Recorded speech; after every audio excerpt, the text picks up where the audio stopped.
Notre invitée ce matin, Marine Le Pen, bonjour. Bonjour. Marine Le Pen, est-ce que vous avez vos 500 parrainages?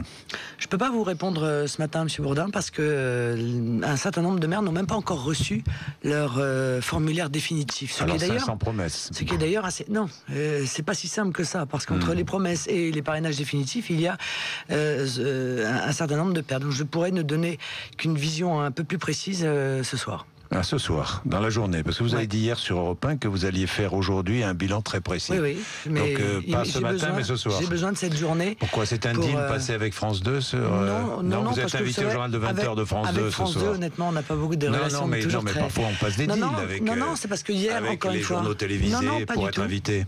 Non, monsieur, c'est parce que, encore une fois, j'ai besoin de cette journée, parce que hier, il y avait encore des maires qui n'avaient pas reçu leur formulaire. Ben non, je peux rien vous dire. Oui. J'ai besoin dans la journée, vous allez recevoir tous les formulaires. Oui, bien sûr, dans la pas tous les formulaires, mais nous en avons déjà récupéré un certain nombre. Vous êtes près des 500.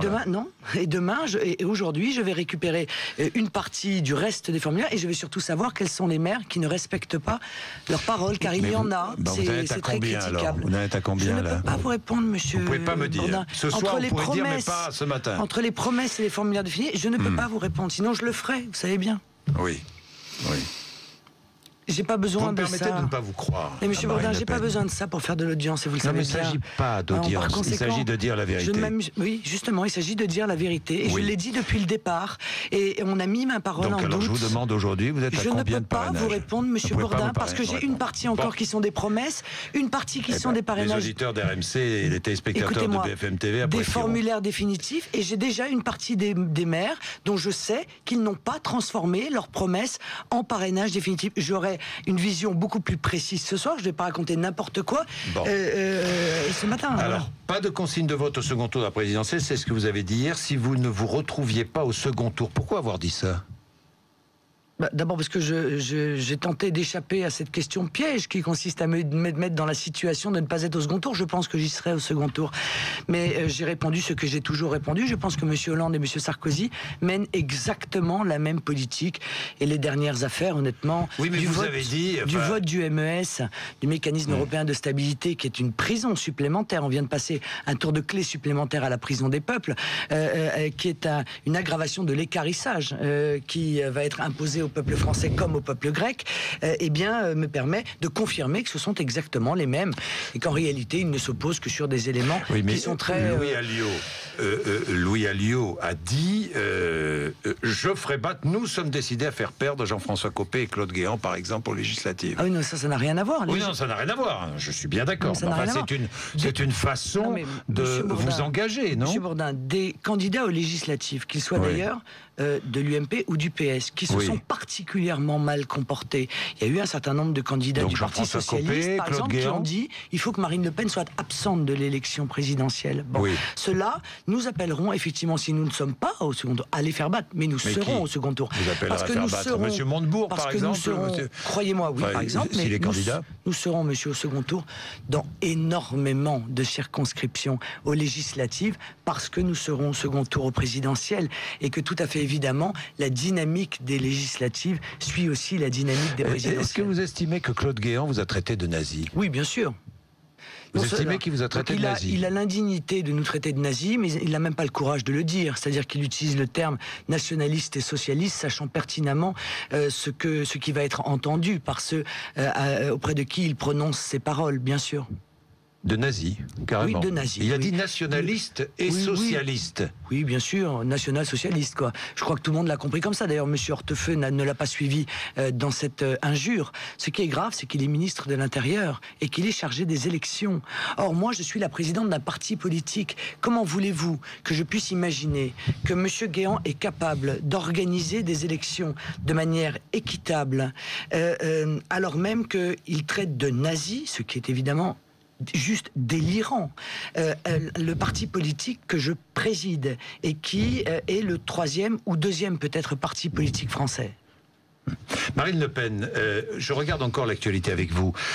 Vous avez entendu parler de la proposition de François Hollande de taxer tous les gains supérieurs à 75%, tous les gains supérieurs à 1 million d'euros C'est-à-dire que jusqu'à 1 million d'euros, on est taxé normalement, enfin à 40% aujourd'hui, et au-delà d'1 million d'euros, on est taxé à 75%. Protestation des footballeurs. Qui a raison, les footballeurs professionnels ou François Hollande?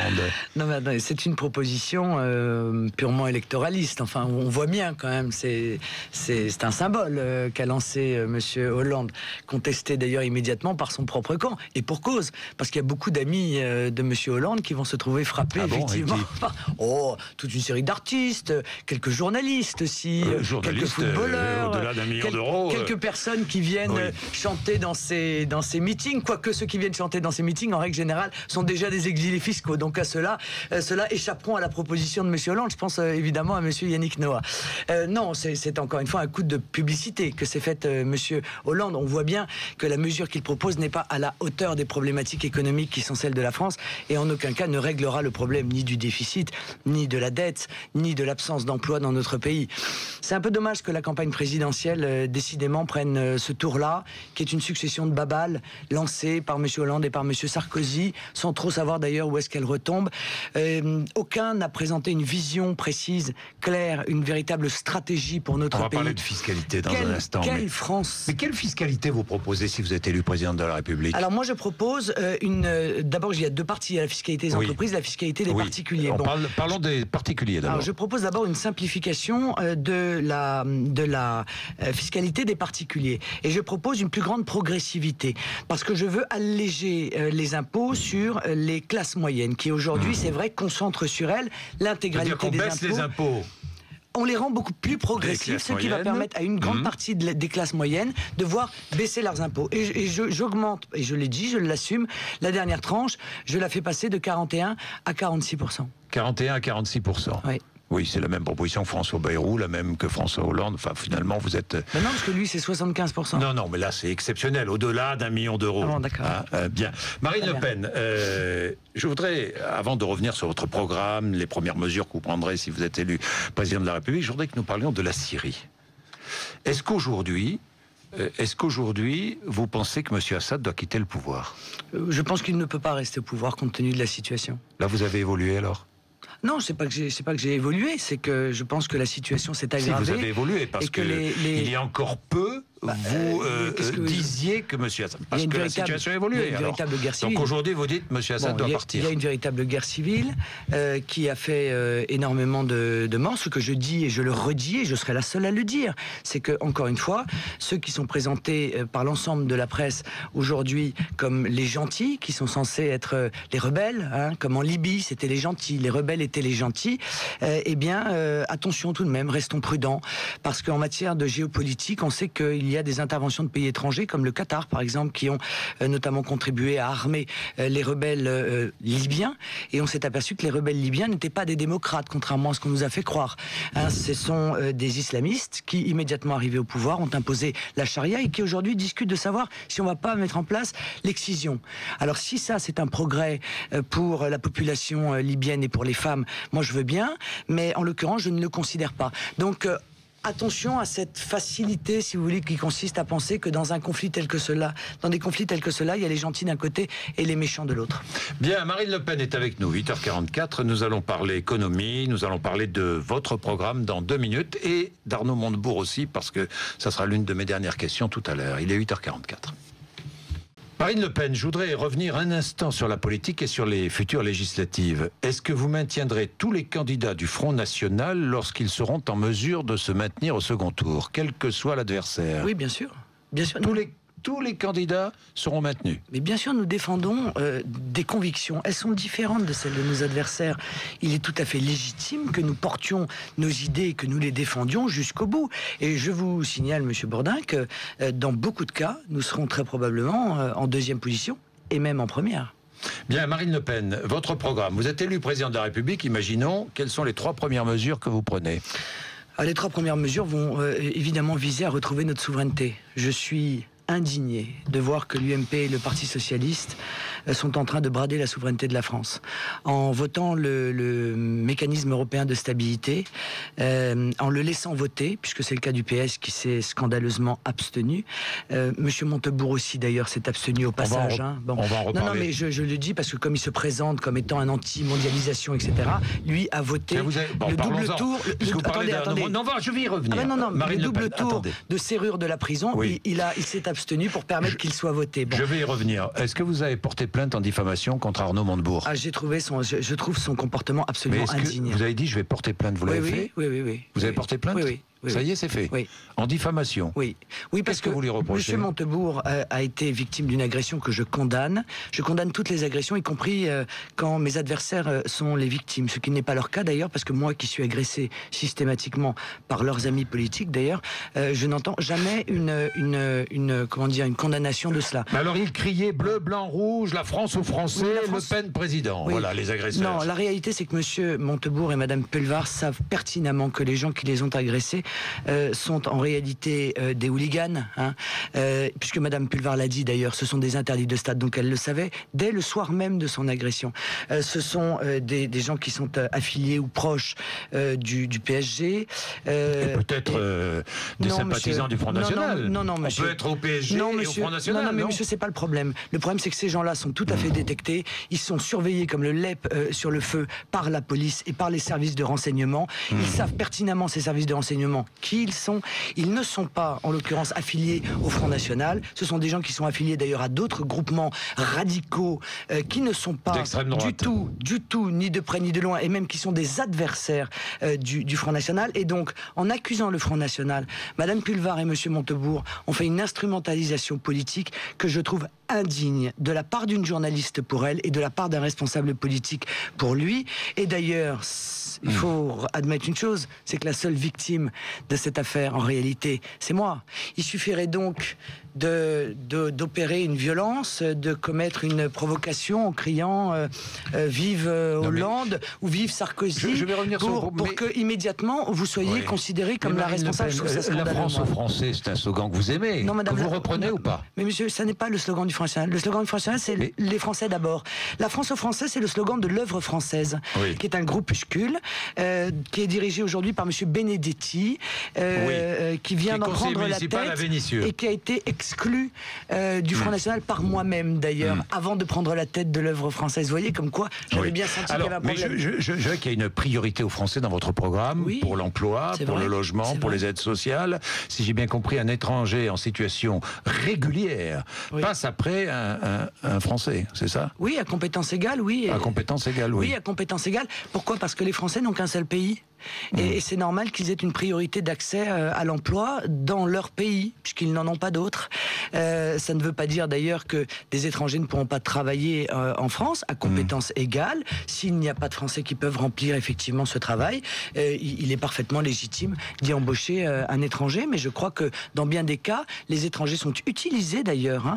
Ils sont presque victimes de cela. Ils sont utilisés pour peser à la baisse sur les salaires. Et c'est vrai que c'est une injustice pour les Français qui sont 5 millions aujourd'hui à chercher un emploi et qui ont les compétences a priori pour remplir l'ensemble des emplois en France. Je suis chef d'entreprise, je devrais donner la priorité à un Français plutôt qu'à un immigré régulier, en situation régulière, encore une fois. À compétence égale, vous devez prouver qu'il n'y a pas de Français. La loi nous obligera ou obligera le chef d'entreprise comme dans à agir de la sorte. Comme dans d'autres pays, comme dans d'autres pays, à compétence. Notamment en Suisse, c'est comme ça que ça se passe. Au Maroc. Au Maroc, il y a une préférence nationale. Dans une toute petite principauté qu'on connaît bien, nous les Français, Monaco, il y a une priorité d'accès à l'emploi pour les Monégasques, une priorité d'accès au logement social aussi, ainsi qu'aux aides sociales. Et je vois allocation familiale réservée aux familles dont un parent au moins est français ou européen, c'est cela? Oui, parce que les allocations familiales, c'est un investissement. Donc l'étranger en situation régulière n'a pas droit? Ben non. Bah non, parce que l'étranger en situation régulière, il peut repartir dans son pays, il peut venir travailler 5 ans. Donc il travaille ici, on lui prend ses impôts, mais il n'a pas droit aux allocations familiales. Bah, il a le droit quand même à toute une série d'autres choses. Hein. Bon, il est. Il verse des impôts, mais il n'a pas droit à la solidarité nationale. Ah, c'est pas la solidarité, les allocations familiales. Non, vous vous trompez de nature, monsieur Bourdin. Les allocations familiales. Quelles sont les aides qu'on lui enlève? Les allocations familiales, c'est un investissement parce que notre pays a besoin de faire des enfants pour son dynamisme, pour sa croissance économique, pour la persistance de son système de retraite par répartition. Or, il est évident que cet investissement que fait la communauté nationale dans la natalité n'a pas de sens à l'égard d'étrangers qui peuvent demain repartir et qui donc verraient cet investissement tomber complètement à l'eau. Alors, les deux autres mesures, première mesure que vous prenez, vous m'avez expliqué la première, les deux autres. Alors oui, donc c'est récupérer en toutes circonstances notre souveraineté. Ça veut dire, je vais retrouver la souveraineté monétaire, la souveraineté budgétaire, la souveraineté territoriale. Je vais arrêter la libre circulation des produits, des capitaux, que l'on voit bien, je veux dire, être en réalité un des moyens pour le mondialisme de nous imposer la concurrence déloyale. Et je vais rendre au peuple français le choix, la liberté de choisir pour eux-mêmes. Je vais donc changer la Constitution et je ferai un grand référendum où je suggérerai aux Français un certain nombre de modifications de la Constitution pour que, en toutes circonstances, ce soit eux qui aient le dernier mot, parce que le seul souverain légitime que je reconnaisse, c'est le peuple. Bien, j'ai une question politiquement concrète pour terminer. Combien coûte une amende pour un petit excès de vitesse ? Oh, ça a augmenté, ça a dû passer de 11 à 15 euros. Pour un petit excès de vitesse? Ah, pour un petit excès de vitesse, non, pardon, ça c'est pour le stationnement. Ouais, c'est pour le stationnement. Pardon. Ça doit être 55 euros? Ouais, 135 euros. 135 euros. Oui. Un véritable scandale. C'est un véritable scandale. Je ne sais pas, mais j'ai vu que sur la route, vous faites des propositions qui font hurler les associations qui défendent les victimes de la route. Hurler. Amnistie, loi d'amnistie rétablie, moratoire sur l'installation de radars, on est d'accord, et suppression du permis à points. Oui. Vous le remplacez par quoi, le permis à points? Par le permis qui existait avant, c'est-à-dire que lorsque vous commettez un délit ou un dépassement de vitesse, vous avez une amende. Si vous commettez un délit grave, il y a un juge qui peut vous suspendre d'ailleurs votre permis, qui peut même l'annuler, mais c'est une décision juridictionnelle. Je trouve que l'automaticité de la perte de points qui fait que un point par-ci, un point par-là pour souvent des excès qui sont parfois dérisoires, a créé des délinquants. Mais n'est-ce pas justement de l'indulgence pour les délinquants? Tiens, c'est drôle parce que ce sont les mêmes qui sont toujours pour l'indulgence en toutes circonstances pour les délinquants qui volent, qui violent, qui tuent, qui détruisent. Mais alors en revanche, pour les ce sont les associations qui défendent les victimes de la route qui disent ça. Je remarque que pour les automobilistes, alors là, la fermeté de la loi, là, aucune compréhension. Là, on tape, mais à bras raccourcis. Pour les autres, oui, c'est moins grave. Eh bien, je ne suis pas d'accord avec ça. Je pense qu'un excès de vitesse de 2 km/h est moins grave que de voler le sac d'une vieille dame, que de détruire des biens publics, que de bousculer ou de frapper son voisin. Voilà, mais c'est mon opinion, je la partage. Merci Marine Le Pen d'être venue nous voir à 8h57.